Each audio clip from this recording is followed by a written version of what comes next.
Kia ora, friends, and welcome back to the Brickanista Broadcast Network. I'm Naomi the Brickanista, based here in Vancouver, Washington.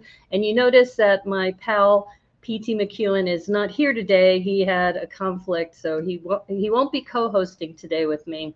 But I am so super excited because we have a special guest who's going to be a co-host today because, as you know, as a streamer, often you have to rely on getting feedback from the chat and understanding, what's happening behind the scenes. And it was just really great when I reached out to him that he said, yeah, I'll be happy to co-host with you. And I'm happy to invite to the stream. Please help me welcome Whippy Whipster, all the way from New Zealand. Kia ora, my friend.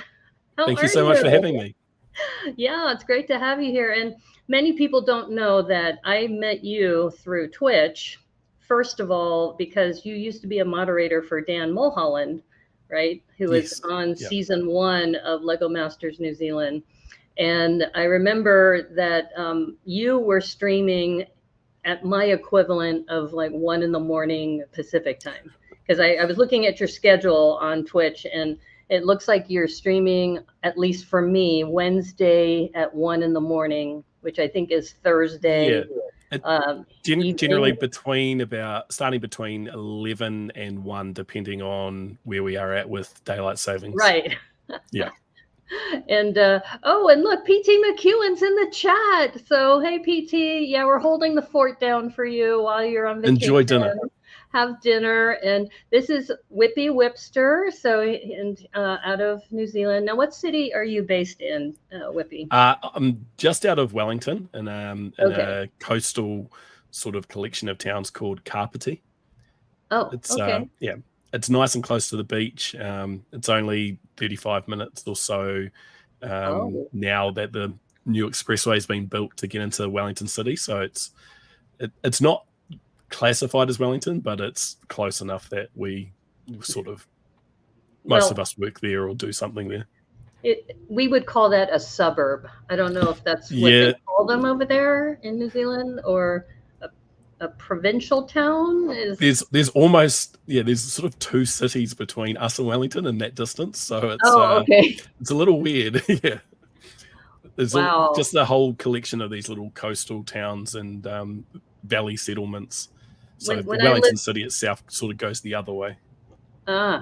When I lived in Seattle, it was called the Greater Seattle Area, because I lived in a town called Mount Lake Terrace, which was about 40 minutes north of the city. And when people ask, where do you live? You don't say Mount Lake Terrace, you say North Seattle, or you say Greater Seattle Area, because it's pretty much, you could put Seattle in the zip code and it would still get to you, even though it's not Seattle proper. So, well, I remember getting confused with Vancouver, Washington, because obviously Vancouver, British Columbia, and Portland, Washington, and Portland, Oregon, and thinking, what's going on? Very confusing. We just don't know how to name, cities. We just keep repeating different city names wherever we go. And you're right, Vancouver. When I tell people I'm from Vancouver, I always have to say north of Portland. I always have to say north of Portland, not Vancouver, British Columbia. Sure.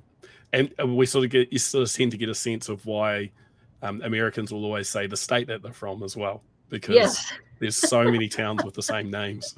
That's really true.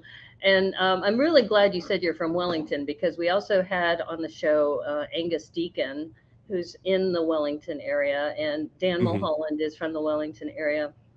Now, isn't the Wellington Brick Show, that's a pretty big conference for you, isn't it, in that area? It is.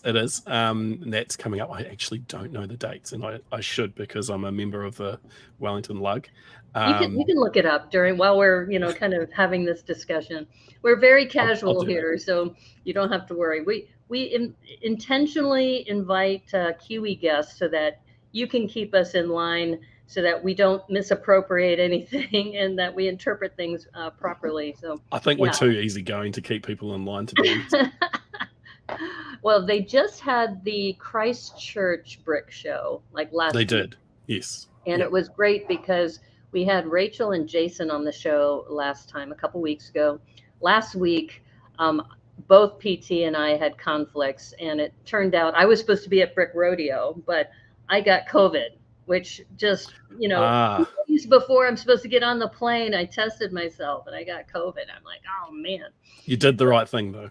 Yeah, it was hard. I stayed home, but you know what I found out is some of the people who were at Brick Rodeo got COVID at Brick Rodeo. So it ended up being, I think, kind of a super spreader there. Brick Jedi's here. Hey, Brick Jedi, good to see you. Ahoy, hoy. Ahoy, hoy, yes. Yeah, and so when I was looking at the Christchurch updates, I don't know, do you know what the banana collab is? Because I want to know what the banana collab is. Okay. Is it? Hashtag banana collab. And is it one of those theme-based collaborations where everyone it has something to do with modular type Charlie thing? And I think Andrew or Harry. I think they build banana things and then put them at shows. And I'm not surprised. Ollie and Charlie will be on the show in a couple weeks, so I will ask them what the banana collab is. I thought you might know if it's a thing in New Zealand or the Christchurch. I think it's a thing for them. Okay, well now you're going to have to find out. I was so close to going to Christchurch too. Oh. But, I had to take the car to the shop, and the repairs were expensive enough that I'm so sorry to hear that. Yeah. Well, all of the Lego Masters from season 2, except for Karsten, were there. And Karsten's back in Denmark, as you probably know. And we will be having a special time for next week for episode 7, because Karsten will be our special guest. But yes. Before we go on with that, tell our audience, because most people know me here as part of being on YouTube. Now you are on Twitch, so what got you started on being a Twitch streamer? Yeah, that's right. So basically, after lockdowns, we had a lot of things going on family-wise, and I decided to change careers, and instead of going to work every day, started working for myself from home, which gave me a lot of spare time. So I would always have a Twitch stream up on my screen, just interacting with communities and that. Yeah, and it began off focusing mostly on following New Zealand streamers and finding people who are sort of on their way up, where you can have more personal chats with people. I really enjoy that and try and find it from time to time. And then all of a sudden came across a couple of New Zealand Lego streamers, and I have Lego. I could do that. This is pretty cool. This is hanging out, doing things you enjoy, and chatting with people. So I started slowly getting things together. Built myself a bit of a backdrop. Yeah, so that, I was gonna say you've done a tremendous job, because I remember when you first got started. It's actually a fake wall on wheels. Is it? Earthquake strapped to the ceiling, because we need that here. Oh no, I'm very open about all of the secrets behind the scenes. I just don't show them. That's why when we first start. Okay, since we're being very transparent here, before the stream started, I asked Whippy, would you be able to show your screen in profile or landscape format? He goes, I don't want to really show my garage, the rest of this. So that's why we're broadcasting like with this mode, which is perfect for what you want to show. But that's a brilliant idea, to have a movable wall, because then you can move into different rooms if you needed to, because I can't really do that with what I have at the moment. So, yeah, and I mean, one of the reasons I don't want to show everything is because I have a wall that's just been plastered, because eventually I want to turn things around and have that as the backdrop. And because of that wall's out of action, everything's on the other side of the garage at the moment. And it's the garage because Mrs. Whippy works from home now most days of the week. And the study that I was going to use got commandeered as a home office. So yeah, I'm now out here. It's a little bit cold in winter, but we have a electric blanket to keep us a little bit warmer. And I've got my more behind the scenes, right? You got a blanket on you. This is But what happened when we but yeah, interviewed. this all led to streaming basically. Finally hitting that go live button and just really enjoying it. Yeah. I've had a couple of lulls where motivation as a streamer sort of comes and goes. But I started getting on a couple of raid trains, and the brick building raid train, which we do on the Wednesdays my time and sort of Tuesdays your time, has really helped just sort of calm things out so that it's always reliable. there. It's and reliable. You have a raid to go to, because that was part of the problem. There's going to be people there to talk to you. Yeah. It's always one of the hardest things starting out, keeping the chat going when there's one or no viewers, and just slowly building a community. And I can rely on a handful of people to be there and chat with me each time I go live, and I absolutely love that and love the support that we get in the Lego community on Twitch. Absolutely. And I haven't given up on Twitch. I just don't stream there as often anymore, because part of it is, and I don't know how long you stream for, but a lot of the streamers I know, like Panfred and Amish Ace and who is it? Brad, I think, when they stream for like 4 or 5 hours at a time. And yeah, they do. Most of the time I was streaming for maybe 2 hours, which was already a stretch for me. And I think it just is harder to get momentum on Twitch if you're not streaming for an extended period of time. And that's why I've mostly been on YouTube. And and it's interesting, more and more, right, on Twitch. He asked me in an interview, have you ever invited any Twitch streamers onto your YouTube channel? And I said I have, but usually when I invite a Twitch streamer onto my YouTube channel, it's because there's specific content that they can bring to the YouTube audience. And that's why you're here, because you specifically in New Zealand. Now, I do have to ask you this. When they broadcasted Lego Masters New Zealand, they did 3 weeks in a row, 3 days in a row, like Monday, Tuesday, Wednesday, for 3 weeks in a row of streaming Lego content. So how was that experience for you, going through watching a show like that? So I did find it a little bit overwhelming, because we've cut the cords here. We don't have a terrestrial TV signal or cable TV or anything like that. So we're not used to live streams. We're not used to sitting down at a time and watching TV. So our life sort of doesn't revolve around that. We do have the TVNZ app on our TVs, so we can just go and watch it anytime we like. Right. But being what it is and being heavily involved in Lego communities, you really don't want to get spoiled, have someone say, oh, so-and-so's build was amazing, I'm so glad they won, or anything like that. So right, I was actually having to set a reminder to say, hey, you need to go and watch this show at this time. And there was definitely a couple of days where I had to binge watch all 3 episodes. Otherwise something was going to happen and I was going to find out about it. But for the most part, I maybe might have popped into the show. Like I say popped in because I'm so used to talking about joining chats and things. But I might have started watching like 20 minutes after it started, and then had to go back and watch the start again to actually get the brief and all that information. But almost immediately afterwards, you can watch it on demand. So that was always a nice to have.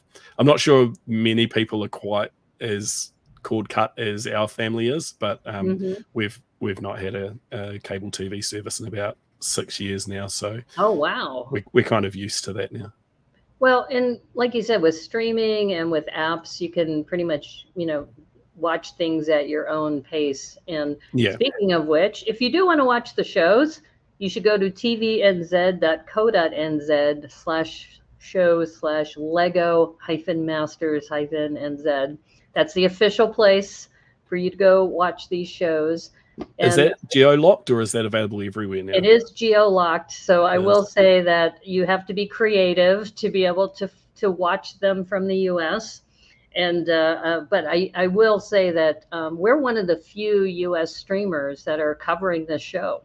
And I think that's part of the reason is because, and I do have a small business in New Zealand. It's making zero money, but it is an official business. It's registered and everything. It's tough times in New Zealand at the moment. It's tough times I in haven't most been places. there. The last time I was in New Zealand was in 2015 or 2016. I'll have to go back. No, actually 2017. So it's been 6 years. I need to go back pretty soon. So I will definitely keep you posted when I'm back in town. But so since we're talking about the episodes, I do want to say that I was in the US, we tend to see things once a week. So that's how we're doing these reviews. And today's episode is season 2, episode 6. And as you can see, I've got Whippy's face right there, and PT McEwen's on vacation. And I'll be going through these reviews with Whippy with the various contestants. So if you haven't watched it yet and you don't want any spoilers, you may want to pause and go watch the show and then come back and listen to our review. But I've found that this season has been a lot of fun, and especially some of the characters, which we'll talk through in just a little bit. So here's our first slide. And by the way, I should mention PT McEwen was kind enough to put the slideshow together. He's been doing that every time we do a review. And so all of these have been provided by PT for us. And here's kind of the wide shot of the 4 teams that are left. You see Harry and Andrew on the left. In the middle is Charlie and Ollie. And then you have kind of close to us on the right as Rachel and Jason, and then Angus and Karsten. So those are the 4 teams that are left. And of course, we have Robin and Di as the judges for this. Now, this was funny. What did you think when you first saw the house when they came into the studio for this episode? Well, it looked a little simple for someone of Robin's talents, you know. It's a very good representation of a house. But yeah, there certainly weren't many bells and whistles from the outside.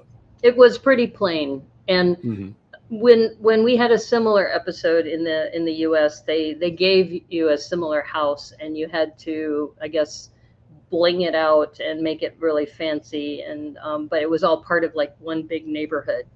This was a little bit different because they would be getting their houses smashed. And one thing that I mentioned to Whippy before we started the show, which I think is hilarious, is that in New Zealand, you notice there's no protective eyewear for anybody on stage, unless you have glasses of your own. And when we had various episodes in the US of things being, blown up or smashed, or, different, wrecking balls coming down from the ceiling, they had everybody wearing their eyewear. So I just thought, notice that when you're going through here. To be honest, I think they're lucky everyone's wearing shoes, because that's the thing here. Oh, go around bare feet. Yeah, that's true. Now, you mentioned something before the stream that we haven't noticed. So I'm going to zoom in on this, because you said, have you checked out some of the shirts by Charlie? So tell us a little bit more about these shirts here. So Charlie and Ollie are actually from an area about an hour north of where I live. And North Palmerston, right? Palmerston North, yeah. Oh, and no, there is a Palmerston in the South Island. This is going back to our talk before about towns named the same. So the Palmerston in the North Island is Palmerston North. Okay. Charlie's been wearing these shirts that are small towns around Palmerston North. So Ashurst is a town that's sort of the gateway to the Hawke's Bay now, if you wanted to head to the East Coast. It didn't used to be, but our gorge is road known for wine, right? For the wine country. Hawke's Bay is, yes. Yep. But Ashurst was just a small town with an alternate road, and the major road suffered some landslides, and it was in a gorge, and it's not really repairable. The ground around there is very unstable now. So Ashurst is this major thoroughfare now, which is probably not ideal for them. But Charlie also wears other shirts like Shannon and I think Fielding, which are just very small towns in New Zealand that wouldn't get a lot of airtime outside of someone drawing attention to them. So big props to Charlie for doing that. Well, I'm so glad you mentioned that, because being from the United States, we're not going to know this. It looks to me like almost like a college shirt, the way it's got the logo and everything on there. But I think we're going to have Ollie and Charlie on the show for episode 9 in a couple weeks. So maybe I'll ask him to show his collection of shirts on the air. That would be fun. All right, so let's see if I can. I have to adjust this because normally PT would be doing this. Uh-oh, my dog's going crazy. There we go. The brief. So this is what I have for every episode that we've been doing the review is that, so this particular episode is called the Demolition House. So they're going to be judged on smashability. They want maximum smashiness. Is that a term they use a lot in New Zealand, smashiness? Or is this a die? No, but deliberately making up words like that kind of is. Oh. All right. And then tell a story about why this is being demolished. And then you can make any kind of house you like. So as I mentioned about the other one in the US, they had a specific type of house that they had to make as part of a neighborhood. But these houses could be whatever the builders would like them to be. And they had 10 hours to do these changes. So you probably remember from the last episode that Andrew and Harry, they got the power brick. And the power brick had the advantage of 60 extra minutes of build time at any point that they wanted to initiate that. And also after the first house is smashed, they get an extra 15 minutes, which I thought was interesting. So I guess they could evaluate how the pendulum was swinging and that they could adjust, their build appropriately. And what did you think about that as far as the extra time? I felt like the extra 15 minutes probably wouldn't have been enough to make any realistic changes unless, they realized nothing was going to come out at all based on where they put things. Right. Yeah, you couldn't make any structural changes in that time realistically. You could only really change where things are loaded and maybe add some color to it or something like that. More smashiness. The 60 minutes extra build time, I think, like in other challenges would have been super useful. I remember early in the season, a lot of teams had trouble finishing their builds. Right. And if I think back to their birthday balloon and they couldn't get the mechanism to work, it would have been ideal in that situation. The gift one where they had to open it. Yeah. In this one, I don't think none of the teams seem to really struggle with the time constraint. So, it sort of ended up becoming a little bit of a non-event, especially not being an elimination episode as well. True.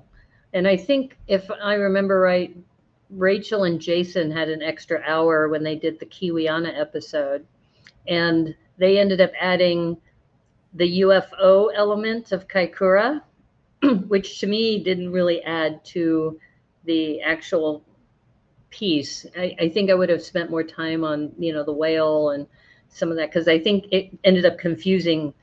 And it was super confusing for us being in the US. It's kind of like you don't associate New Zealand with UFOs. At least we normally don't. I don't know. Is that something that you would, I guess just Kaikoura, right, for the UFO sighting? Well, yeah, they are from Christchurch, which is near Kaikoura. So they would know more than I would, but I certainly hadn't heard about UFOs in Kaikoura. It's all about the crayfish and and the whale watching. Yeah. Whale watching, crayfish, and seal colonies too. The name is literally eating crayfish. Eating crayfish.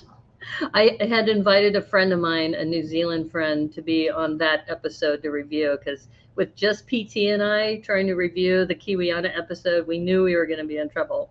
And he mentioned that too. It's just like eating crayfish is what kaikura means. All right, so the first house that we have is the glass house. And this one is from Karsten and Angus. And here's a couple of remote shots that we have of them getting ready to kind of put this together. And I just noticed that they do a really great job with translucent pieces in a lot of the builds that they do. Yeah, they have wonderful detail in their builds. Mm-hmm. You know, it stands up to really close examination. Things look like they're meant to look like, and the shapes and the colors all they're all what you would expect them to be. The big concern about this one is with all the transparency, it didn't leave them a lot of room to hide any explosive bricks. Good point. Yeah, right. I mean, I think they did a good job with what they had, hiding them inside those little the plants, flower pots, I guess the planters. Yeah. But yeah, they really limited themselves on smashiness. Where they could put things to the explode. Smashiness factor was limited for them. We're going to call that the smashiness factor. But an absolutely beautiful build, I thought. Yes. And this goes back to the strengths, because Karsten is really great at building and building fast, especially buildings and structures. And then Angus has the really good eye for the organic types of builds. And we saw that last time with the lighthouse build and how he used the translucent pieces to create the water. And then Angus brought in the big crayfish, lobster kind of character. And similarly, in this case, Karsten was doing the building and Angus did the plant and the plant work. And I thought the plant looked really good on top of the glass house. But if it were maybe twice as big, which would have been a big ask, if it were twice as big and if it was, comically large, then it would have added that extra smashiness, that extra color when it exploded. The smashiness factor, and we have a better shot of that in a few slides down the road. Yeah, it was almost built too well to scale. Right. And this is kind of where exaggeration actually works in your favor if you take it more over the top. So the courthouse is the design from Andrew and Harry. And I think it's also interesting to, in this particular shot, I was laughing because the wardrobe is exactly the same for all three of these guys. They're all wearing like the t-shirt with the, the short sleeve shirt over the top. And it's almost mirrored by Di Henwood too. But, and I don't know if you've had this discussion on some of your shows about the wardrobe, that in some cases the wardrobe in the US is actually purchased for the contestants. And really? In other cases, they brought their own clothing. Yeah, and it's just funny when you see how they decided to design the different teams. I know that most of the episodes are filmed over multiple days. So, they have someone there working on the consistency and making sure the clothes are, dry cleaned and ready to go for the next day. You do see a couple of inconsistencies, and like maybe the earrings people are wearing, and I think socks or shirts, but it doesn't cry out or anything like that. It doesn't remove you from the experience. But I think for the most part they do a pretty good job. And I think I remember Dan saying something about trying to wear a different t-shirt on a second day or something and be told no, you can't.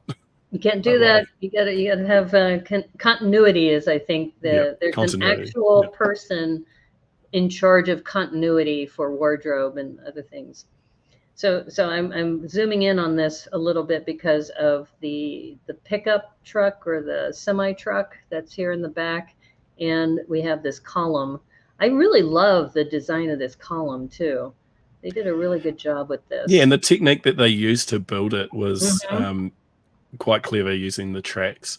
it made them very fragile, and I almost wonder if the columns were less fragile, whether they might have helped with the smashiness of the rest of the model. Oh, interesting. I think towards the end, when we see the shots, they do sort of give way to the ball very easily. Right. And I wonder if it was 4 solid rods, if it would have torn the model apart and just made everything go in different directions. We'll never know. But right, because you can't do a redo on these. And no, Spot exactly. the Magic Ninja's here. Hey, Spot. Good to see you. Hello. This is Whippy Whipster, who's with me from Wellington, the Wellington area. And yeah, so we were just talking about this second one, which is Courthouse, that Andrew and Harry have been putting together. And here's another shot of kind of as the front of the courthouse is coming together, which I thought it's really, they seem to build these columns really fast. And it came together pretty quickly, I think. Yeah, I don't think we got to see a lot of the detail work that they did on the facade there. But and we didn't really get a lot of close-ups, but to my eye, that looks really nicely done. See if I can zoom in a little bit on this. Yeah, there's a little bit of smashiness already here. Yeah. And but I love this door, how they built this door and the archways, and even this little detail here. It looks like 1x2 curves that are just kind of sloping down in a pattern. I don't know. I'm not sure if are they curves or are they just separated 1x2 tiles? It looks like a curve to me because I guess maybe this one here looks like a curve. I don't know.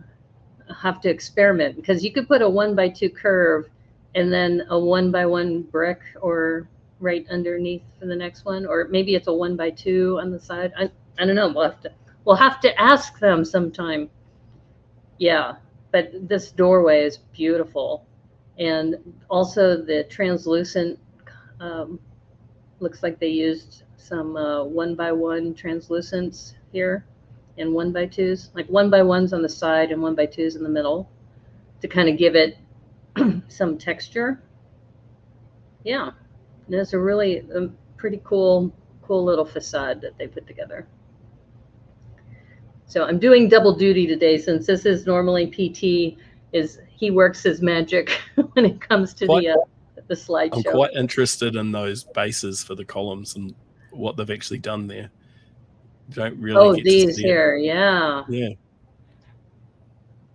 Presumably the columns just sit in there rather than being, firmly attached. All right, there we go. Now we're back to the slideshow. So the next building structure is the corn house, which is from Ollie and Charlie. And there's what an original idea. Oh, yeah. Yeah. And it's interesting because Charlie seems to be able to, in his mind, build these structures so fast, just like when he built that globe for the Christmas gift. And what's funny about this, what PT is showing here is that there's a scene where Charlie's actually talking to the camera and saying, do math and stay in school, kids. And then it falls apart like 10 seconds after he put that together. But he takes everything in stride. You can see he's not too upset by it. No, it happens a few times in their builds throughout the series where something just completely, falls off, and they're almost just laughing at it. Other teams, I mean, sometimes the timing's not great, but they're sort of devastated and then very stressed afterwards. But Ollie and Charlie just take everything in their stride, and well, I guess we're doing that again. Yeah, they roll with it. And I think the pirate ship, they had some problems with that in the previous episode, with the reflection episode, and it was kind of like, oh, okay, got to rebuild that. So initial shock, but then they're able to recover. I really like the shaping that you see with this. So you can tell that the first frame Charlie worked on in the previous slide. So this one, he just passed it over to Ollie, who's starting to do some of the detail work now. And now he's working on the top of the corn stalk and just the shaping that he has here. Let me see if I can zoom in on this. And the parts that they've used there to create it. Yeah. That's a lot of rounds. Yes. And it looks, it's also getting it in this color. I thought was also interesting because we've talked to different contestants who have mentioned that if you talk to the people who staff the pit and you tell them, I'm going to need a lot of this piece, then they'll give you those, and then you work with them, and then you come back and miraculously the bin is full again. And I don't think I've worked with this color for this piece. So, and then you can see some of the substructure here also with the mixel joints on the right. Yeah, it's just really very, very cool. It's a very technical build, and they've managed to, incorporate into their idea all of these little pieces that would add to an explosion. Right. And they, like you said, they just have fun with their build. Oops, sorry about that. Here we go. Okay, so here we have the actual corn stalk coming together.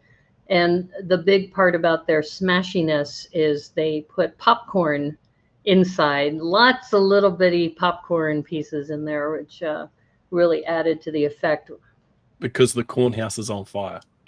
Right, the corn house is on fire and popcorn is everywhere.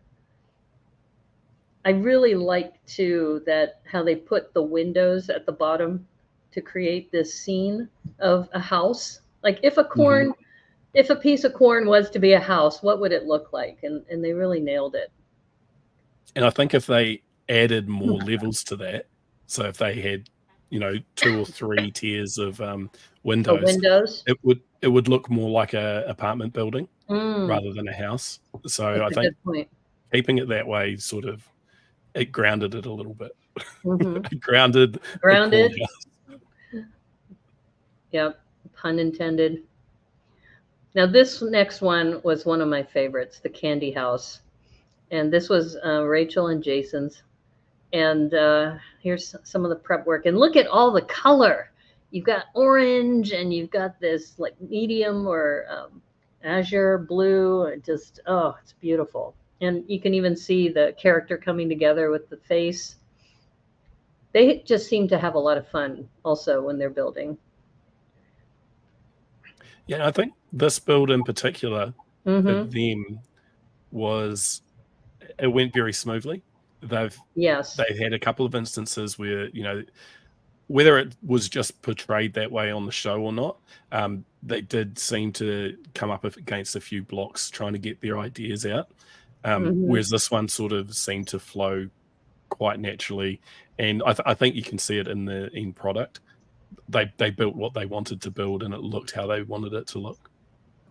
Yes, absolutely. And I think, too, this was also a time for them to showcase a character, which I don't think in their previous builds, except for maybe the Fox build, where they could actually showcase a specific creature. And this carrot character also made it to the Wellington Brick Show.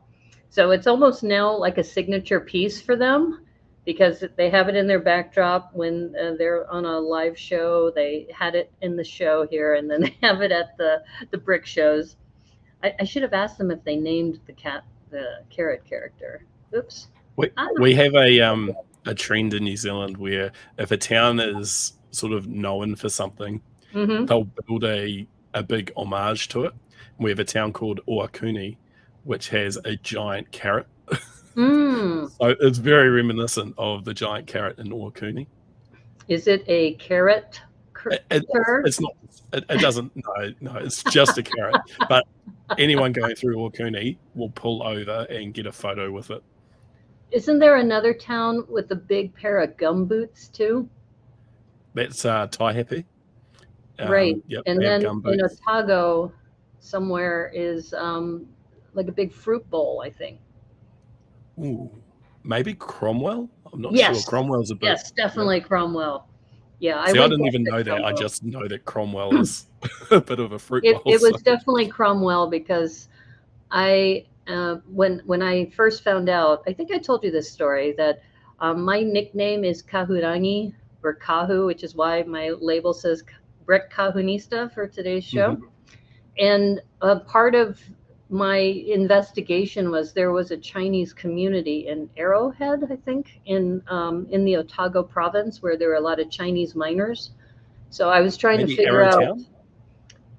Yes, I'm sorry, Arrowtown instead of Arrowhead. Gold mining town. Yeah, so I visited that, and I also went to Cromwell. And as soon as I drove into Cromwell, you see this big, like, either several different kinds of fruit or a fruit basket. I can't remember, but I was just like, wow, this must be a farming town. But yeah, I spent a little bit of time doing some research down there. Okay, now here comes an interesting part of the show. And this is, now he's wearing protective eyewear, which I think is hilarious because he wears it for this part of the show, but he doesn't wear it for the actual smashing of the house. And this is where we see the disappearing red button. So there's also prior to this, Charlie did ask Di how the button actually works, because the button causes the ball to come down and smash the buildings, but it also causes the clock to extend for the team that redeemed their brick. Andrew and Di's response was, I guess we'll never know, basically. Well, I also think it's hilarious because the button isn't actually attached to anything. So, you would think if it's actually, you press the button and then it actually engages the wrecking ball. But in this case, it's just a button. And this was hilarious, too, as part of and look how serious Robin looks when they're looking at the pendulum physics that when you're talking about potential energy, and then here is some math, about the joules of energy that's going to be coming down with the pendulum. And this is my favorite part. All of this equals boom. So I think it was funny that the editors kept this in. They wanted to make sure that, the boom was there. I was just left wondering whether they'd paid someone who knows physics, either a physicist or a physics teacher. I'm sure to they actually make sure that was accurate, because from my memory, it looks correct. Yeah, I was going to say I'm sure with this day and age of Twitter and social media, that if they got this wrong, people would be all over them with this. So I'm sure this is correct. If not, then it would be like, oh, we just put that up for a prop. No, somebody definitely knew their math. And speaking of people being calculating, so there was a portion of the show where Charlie was a little bit of a rascal here. So he's like peering over the brick pit, and he's got an empty container, and he goes over to the column and steals the button. So, and you can see the close-up of the button, that the button is actually looks like it's made out of Lego too. Let's see, zoom in on this a little bit. It would have to be, wouldn't it? I don't think the ones in the US were made out of Lego, now that I think about it. I think that they were just like a big button, like a prop button that right. our Will Arnett would do. And now that I've zoomed in on this, I didn't realize that he was wearing rainbow shorts.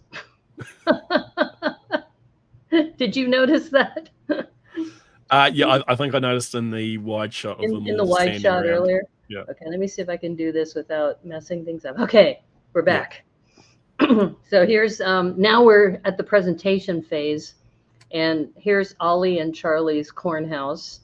And what's cool about this too, here's the beauty shot, which I really like, is the actual family of corn creatures at the bottom too.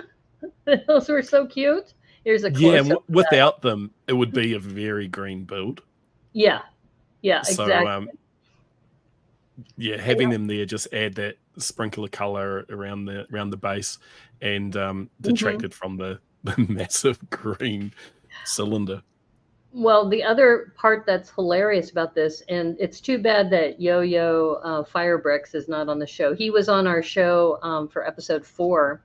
He was from season 3 of Lego Masters US Canada, and he's a firefighter.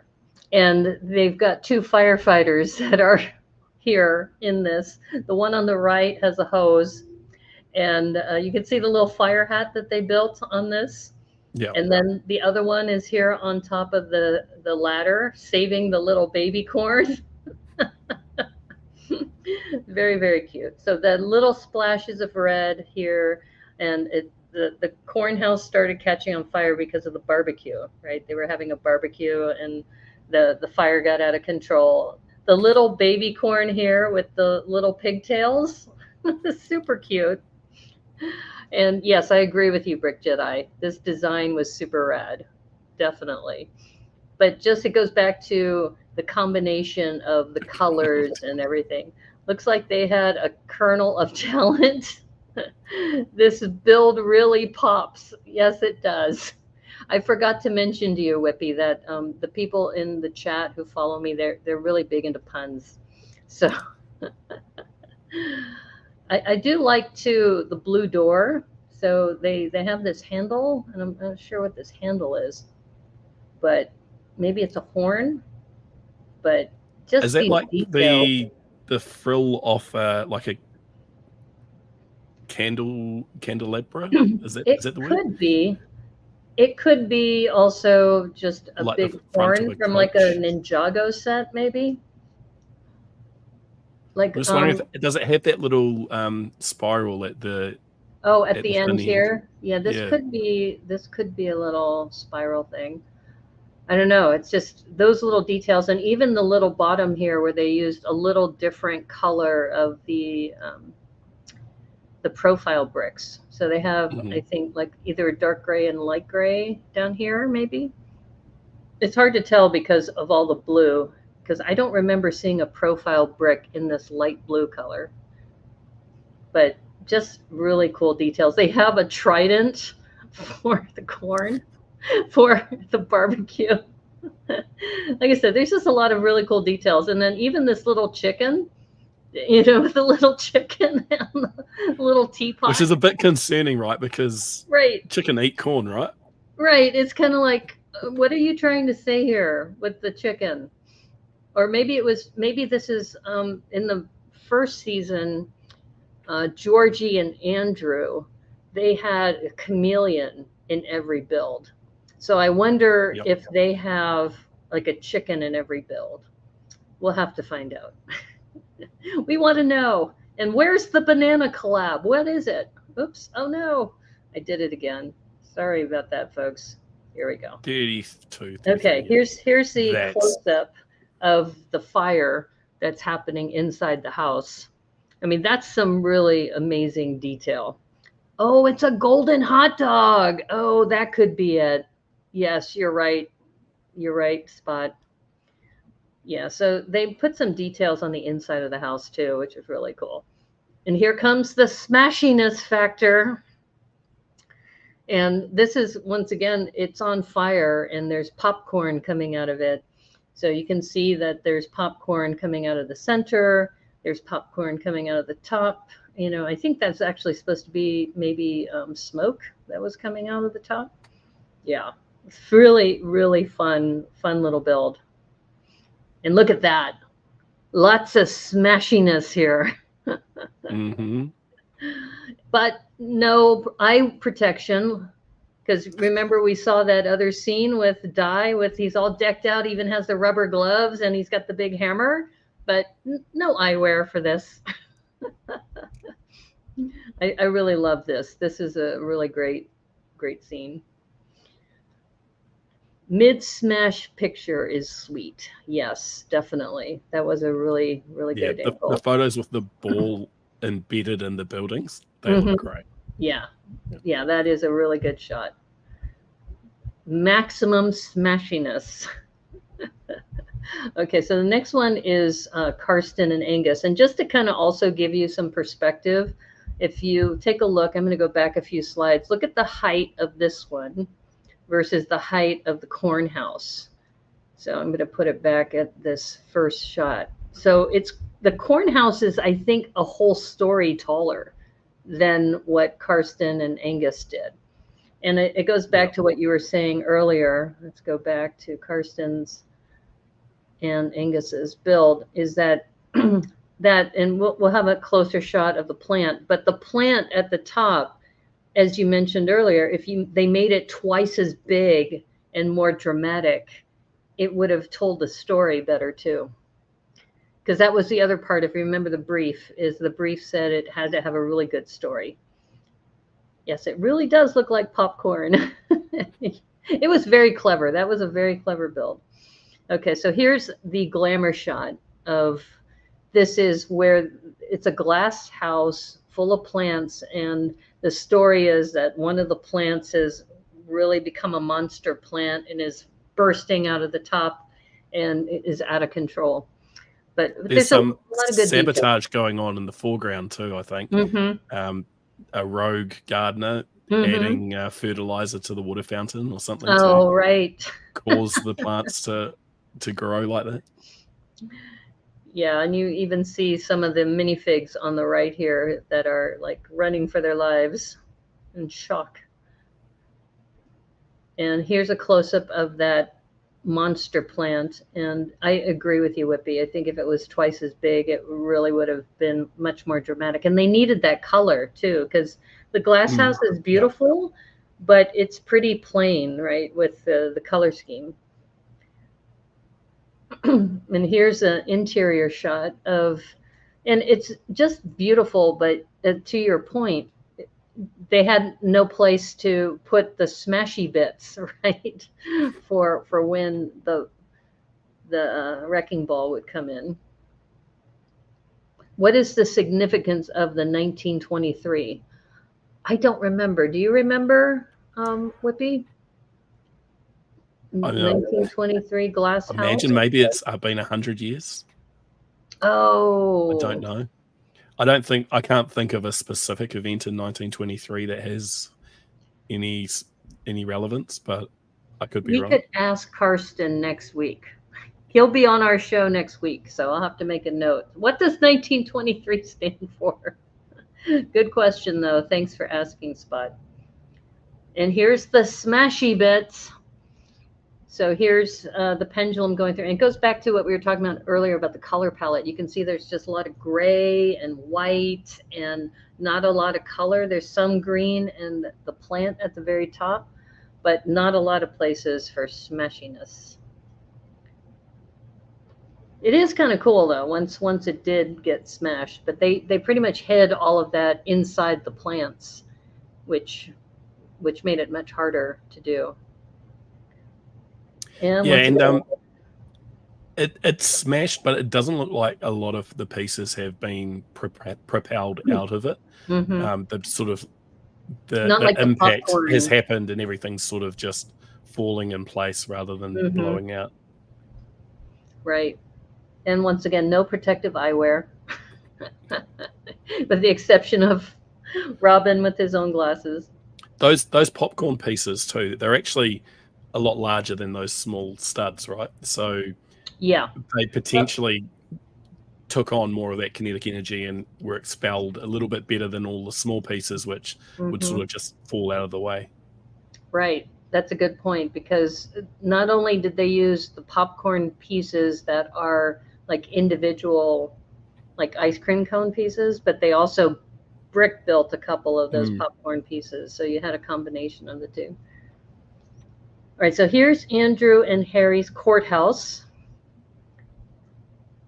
And here's the beauty shot. Now, I thought this was interesting, too, because their story had to deal with this Actually, there it is, where you had the actual, I guess, semi-truck taking the courthouse away, and it was in disrepair, right? Here's an interior shot, which I thought was interesting because the there's some good story there with the minifigs, but there was just a lot of empty space too.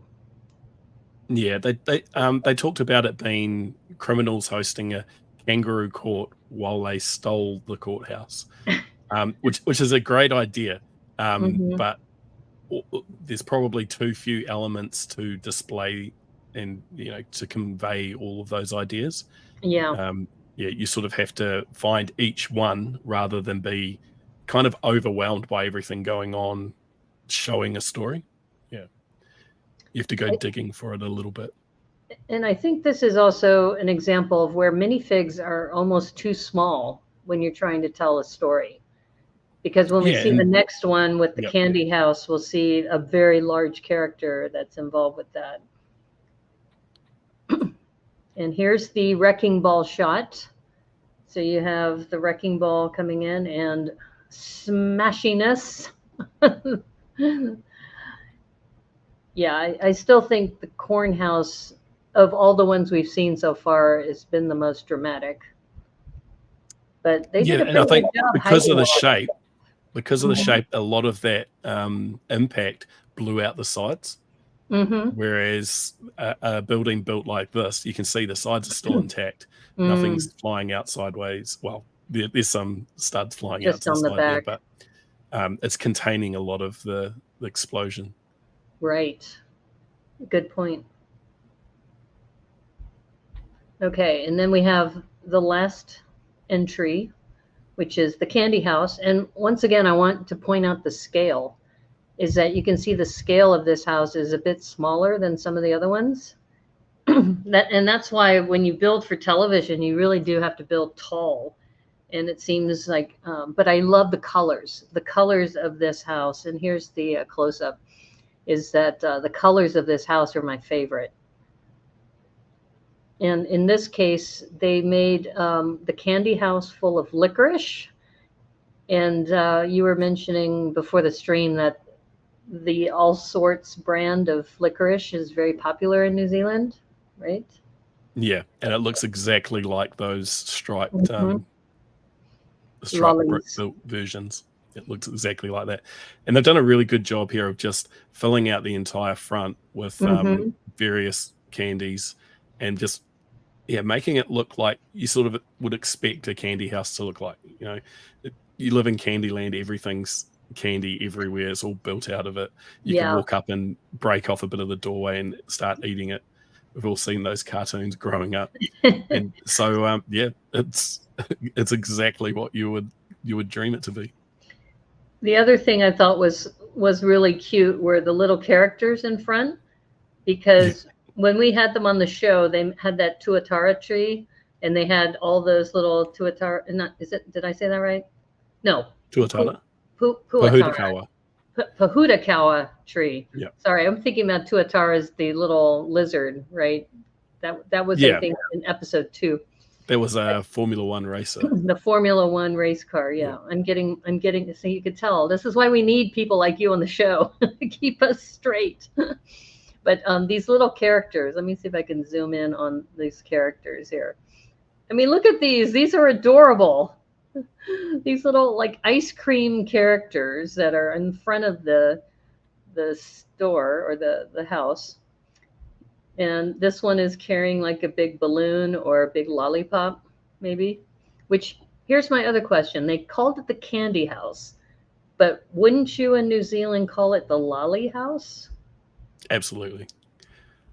So that was an interesting choice of words.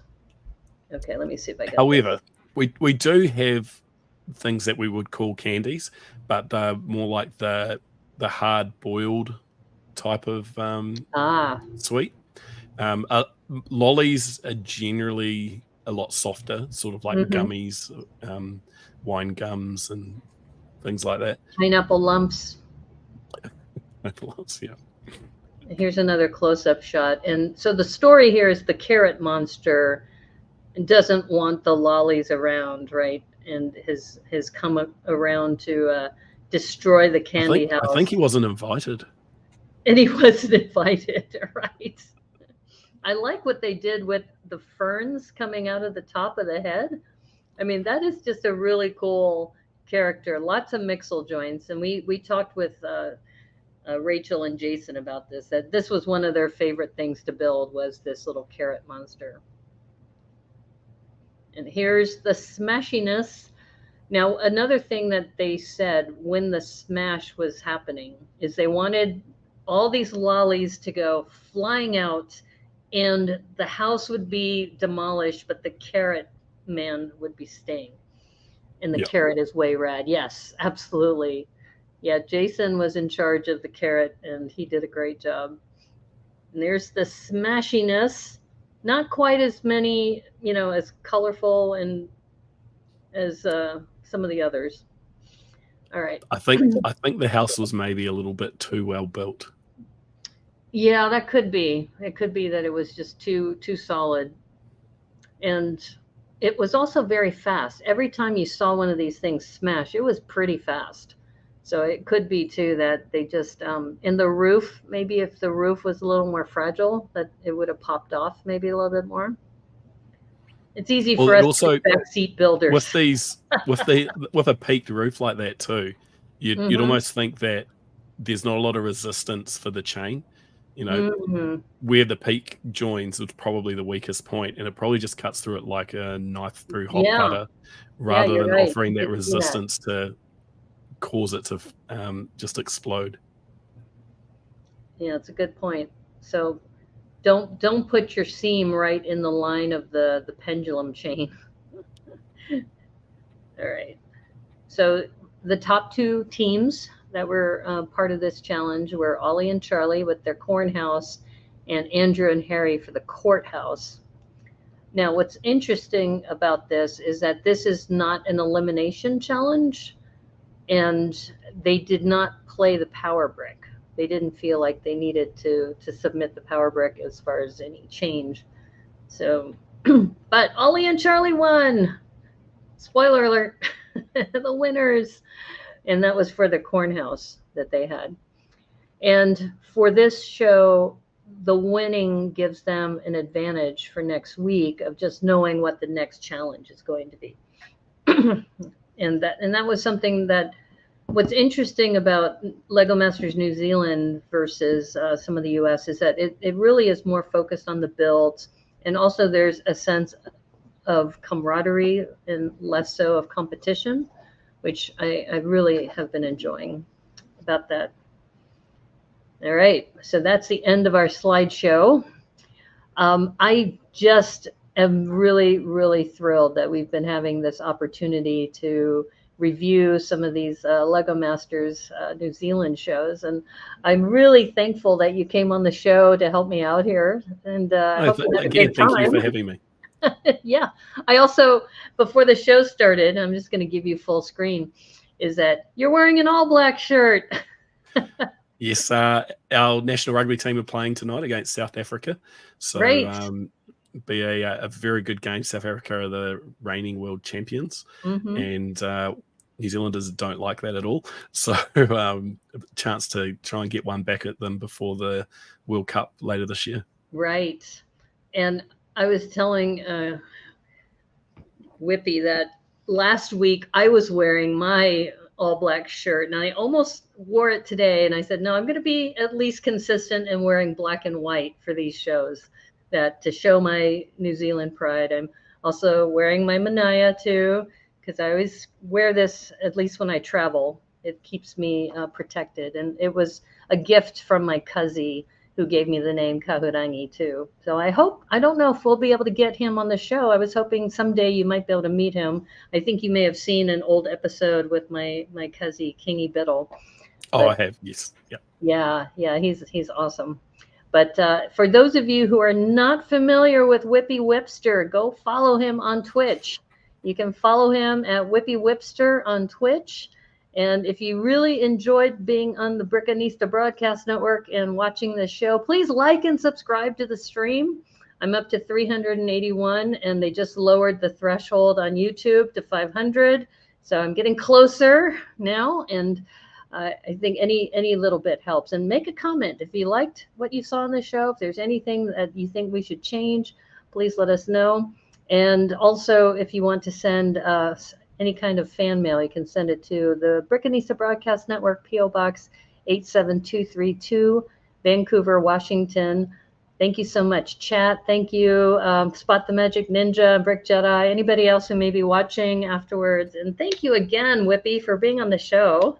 Really appreciate your time. And I hope we get to do this again sometime. I have a feeling, I think I heard a rumor that there will be a Lego Masters New Zealand season 3 sometime in the future.